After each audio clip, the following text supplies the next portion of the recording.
Small কিচেনে আমি একটা আজ নতুন মিষ্টি রেসিপি নিয়ে আসছি।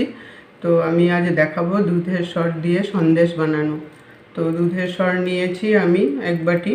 তো অনেক দিন থেকে ফ্রিজে আমি জমা করে রেখেছিলাম সরগুলো। তার জন্য লাগছে চালের গুঁড়ো নিয়েছি অল্প, এলাচ নিয়েছি 5-6টা, আর মিষ্টি যেহেতু বানাবো তো চিনি তো লাগবেই, চিনি নিয়েছি। তো এখন আমি দুধের সরগুলোকে মিক্সিতে পেস্ট করে নিব। দেখুন সরগুলো আমি মিক্সিতে পেস্ট করে নিয়েছি। এখন আমি ফ্রাই প্যান বসিয়েছি। প্রথমে আমি চাল গুঁড়াটা একটু হালকা ভেজে নেব।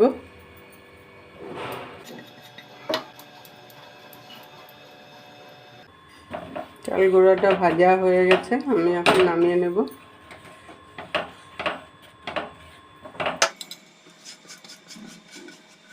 এখন আমি চিনি যে নিয়েছি, চিনির আধাটা কিছুটা অংশ আমি ক্যারামেল করব।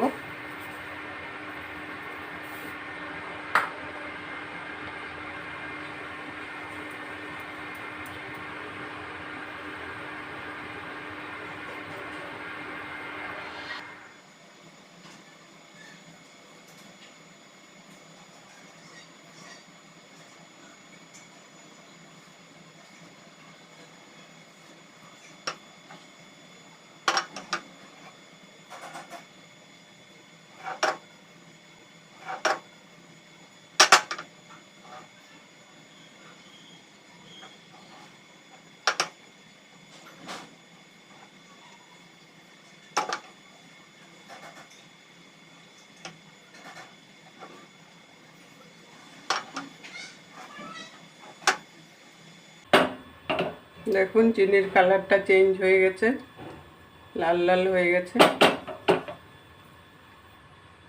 এখন গ্যাসটা সিমে করে রাখবো।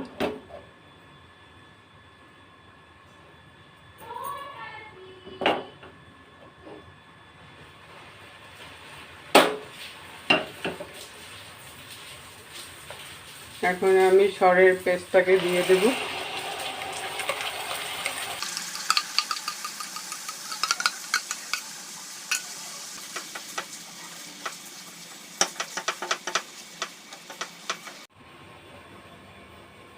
এখন আমি পরিমাণ মতো চিনিটা, বাকি চিনিটা দিয়ে দেব। যে যেরকম মিষ্টি খান ওই আন্দাজে মিষ্টিটা দেবেন। আর ভাজা চাল গুঁড়োটাও দিয়ে দেব।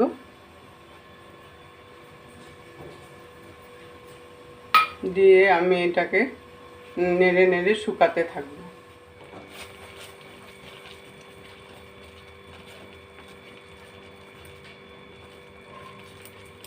দেখুন কালারটা একদম ক্ষীরের মতো এসে গেছে, ক্ষীরের সন্দেশের মতোই হবে জিনিসটা।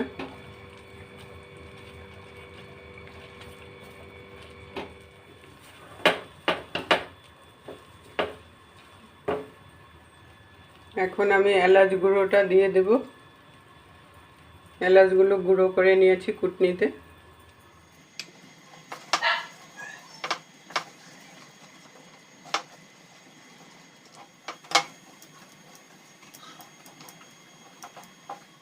দেখুন আমার পাকটা মোটামুটি হয়ে আসছে, এই যে উঠে উঠে যায়, তার মানে পাক হয়ে গেছে। আমি এখন আস্তে করে নামিয়ে গ্যাসটা অফ করে কিছুক্ষণ রেখে দেব। সন্দেশের পাকটা আমি নামিয়ে নিয়েছি, দেখুন এরকম হয়েছে। তো এখন আমি সাজ নিয়েছি, সাজের মধ্যে একটু ঘি লাগিয়ে নেব।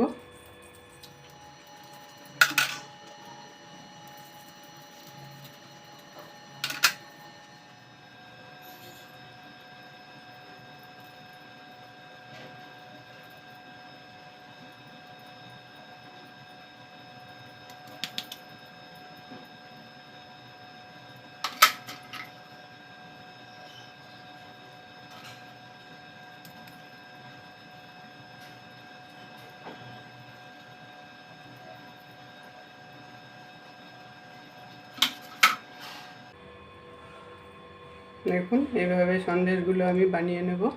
কি সুন্দর একটা কালার আসছে, নলেন গুড়ের সন্দেশের মতো একদম হয়ে গেছে। সন্দেশগুলো হয়ে গেছে, দেখুন এরকম শক্ত হয়েছে, একদম দোকানের মতো হয়েছে, নলেন গুড়ের সন্দেশের মতো। অতি কম খরচে এবং অল্প সময়ে কিভাবে ঘরে দেখেন এইভাবে মিষ্টি বানানো যায়। ছোট ছোট রেসিপি পেতে হলে আমার চ্যানেলটাকে সাবস্ক্রাইব করে রাখবেন। অতি কম খরচে এবং কম সময়ে আমি রেসিপিগুলো দিয়ে থাকি। যদি রেসিপিটা ভালো লাগে সবার সাথে শেয়ার করবেন আর কমেন্ট করে জানাবেন। বাড়িতে অবশ্যই ট্রাই করবেন, খুবই ইজি প্রসেস।